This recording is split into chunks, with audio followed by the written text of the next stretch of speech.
बैठकें कराया, लोग आए। साथियों, आखिर बौद्ध सम्मेलन ही क्यों हम कर रहे हैं आज की तारीख में, और भंते सुमित्रतन जी ने ये भीड़ा क्यों उठाया है? इसके पहले जब दिल्ली में आदरणीय मंत्री राजेंद्र पाल गौतम जी ने कार्यक्रम किया था तो लखनऊ में हमारी मुलाकात हुई थी मंत्री जी से। आपने कहा कि दिल्ली आना है। दिल्ली के कार्यक्रम में हम लोग शामिल हुए और दिल्ली के कार्यक्रम में मंत्री जी ने वो 22 प्रतिज्ञाएं कराई।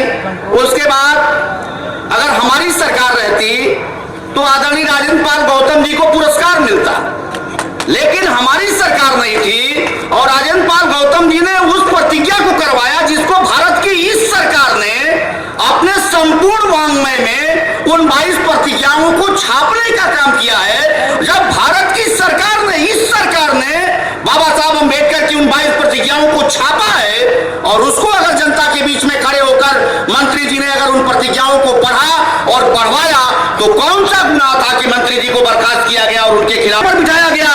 और उसके बाद सुमित्रतन जी ने लखनऊ, हम दिल्ली से सीधे हम लखनऊ आए और लखनऊ के पार्क में विशाल बौद्ध सम्मेलन हुआ और वहां पर भी आदरणीय सुमित्रतन जी ने 22 प्रतिज्ञाओं को पढ़वाने का काम किया और किसी की औकात नहीं हुई कि मुकदमा लिखे और किसी को पूछने जाए। और उसके बाद फिर मेरठ में कार्यक्रम हुआ और आज गोरखपुर में हो रहा है। साथियों, हम बुद्ध के लोग हैं और हम तो इस बात पर हमको फख्र है कि हम वहां पैदा हुए जहां बुद्ध ने परिनिर्वाण को प्राप्त किया। देवरिया और कुशीनगर हमारे घर से केवल 25 किलोमीटर है। हर हफ्ते, हर 15 दिन पर एक बार जब जाते हैं कुशीनगर तो अजीब सुकून मिलता है कि हमारा एक पूर्वज, हमारा एक पुरखा जिसने पूरी दुनिया को रास्ता दिखाया शांति का, समता का, ममता का, प्रेम का, बंधुत्व का, आज उस हम कुशीनगर में महामुना बुद्ध के उस परिनिर्वाण स्थली पर आए हुए। और साथियों, वे लोग जो यहाँ पर भारत में राम की बात करके हमारे बीच में नफरत पैदा करते हैं, वे लोग जब भारत से बाहर जाते हैं तो कहते हैं हम बुद्ध की धरती से आए हैं, हम शांति की धरती से आए हैं, हम बुद्ध को चाहते हैं, हम युद्ध को नहीं चाहते हैं। उनकी औकात नहीं कि वो अपने उस राम को जाकर के दुनिया के देशों में बताएं कि हम राम की धरती से आए हैं। इसलिए जब राम की धरती से वो कहेंगे तो इस बात को खंगाला जाएगा, तलाशा जाएगा कि राम ने कौन से ऐसे काम किए थे, तो पता चलेगा कि राम ने एक सूत्र के पढ़ने पर शंभू का गर्दन काट दिया था। वो बताया जाएगा जब राम को बताएंगे कि हम राम की धरती से आए हैं, तो उनको बताया जाएगा जब देश के, दुनिया के लोग राम के चरित्र के बारे में, राम के इतिहास के बारे में जो भले ही मिथक है, जब खंगालेंगे तो पता चलेगा कि राम ने 50% आबादी जो महिला होती है, नारी होती है, उसका अग्नि परीक्षा लेने के बाद भी अपनी पत्नी सीता का जंगल में गर्भवती होने के बाद परित्याग कर दिया था। लेकिन बुद्ध ने क्या किया? राम के पास धनुष है, तीर है। हिंदू जितने भी 33 करोड़ देवता हैं, सारे देवताओं के पास कोई ना कोई हथियार है। बगैर उनकी इच्छा के तृण भी हिल नहीं सकता, हवा भी चल नहीं सकती, हम सांस नहीं ले सकते, जैसा वे बताते हैं।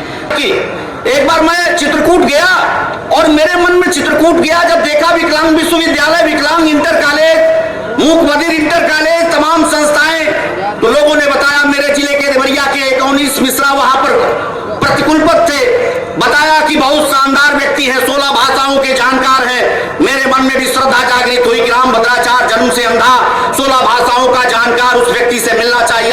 दुनिया का सबसे बड़ा विकलांग विश्वविद्यालय, पहला विकलांग विश्वविद्यालय बनाया। मैं जब उनके पास गया तो एक नेता का नाम लेकर के, मुलायम सिंह यादव का नाम लेकर के, कि वो राक्षस है, जब पता चला कि मैं यादव हूं और मेरे साथ 7-8 लोग और थे, जब पता चला वो सभी के सभी कोई प्रिंसिपल थे, कोई मास्टर थे, और जब पता चला ये फला यादव, फला यादव, फला यादव, उसके बाद से वह संत मुलायम सिंह यादव को मां बहन की गालियां हम लोगों के सामने देना शुरू कर दिया।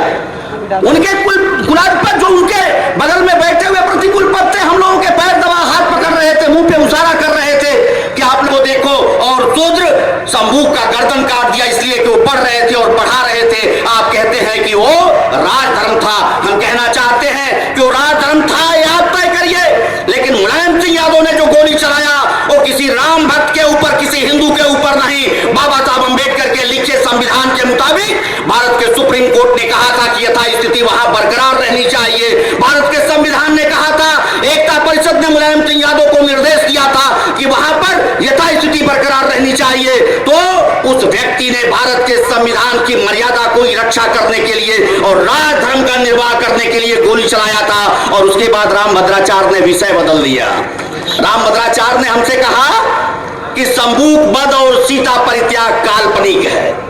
हमने सवाल किया रामभद्राचार्य से, यदि संबूक वध और सीता परित्याग काल्पनिक है तो सैकड़ों वर्ष से अपने धर्मशास्त्रों में पढ़ाते क्यों हैं?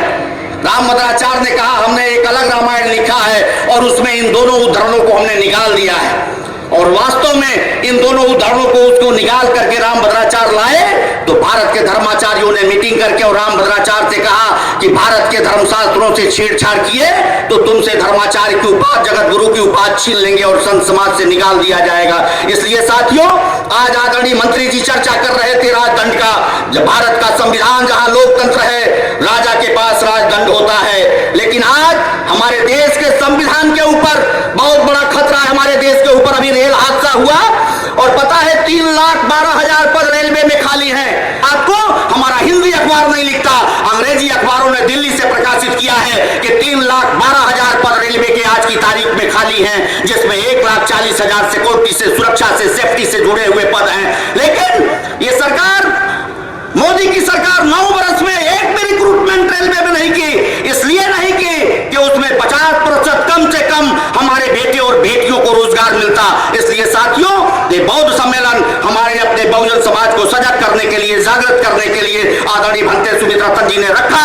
और आगे भी बनारस में प्रयास है और आगे भी भंते सुमित रतन जी का जहां भी जैसे भी प्रयास होगा, हम सभी लोगों को आपका तन मन धन से सहयोग करना चाहिए। बाबा साहब अम्बेडकर जो बुद्ध धर्म ग्रहण किए तो बाबा साहब अम्बेडकर की मंशा ये नहीं थी कि हमारे भंतेगण, हमारे जो विद्वान साथी हैं जो भंते बन गए हैं, वे मठ बना करके अपने मठों में चीवर पहनकर बैठ जाएं। उन सभी लोगों को अगर भारत को बौद्धमय बनाना है तो राजेंद्र पाल गौतम जी अगर मंत्री पद त्याग सकते हैं और भंते सुमित रतन जी चीवर पहन के इस जेठ की दोपहरी में अगर गांव-गांव घूम करके आप सभी लोगों को यहाँ एकत्रित कर सकते हैं तो सारे बौद्ध भिक्षुओं को और सारे बौद्ध मतावलंबियों को निश्चित तौर पर अपने बहुजन समाज को सजग करने के लिए अपने घरों से बाहर निकलना होगा। बहुत बहुत धन्यवाद। जय भीम, जय भारत, जय संविधान।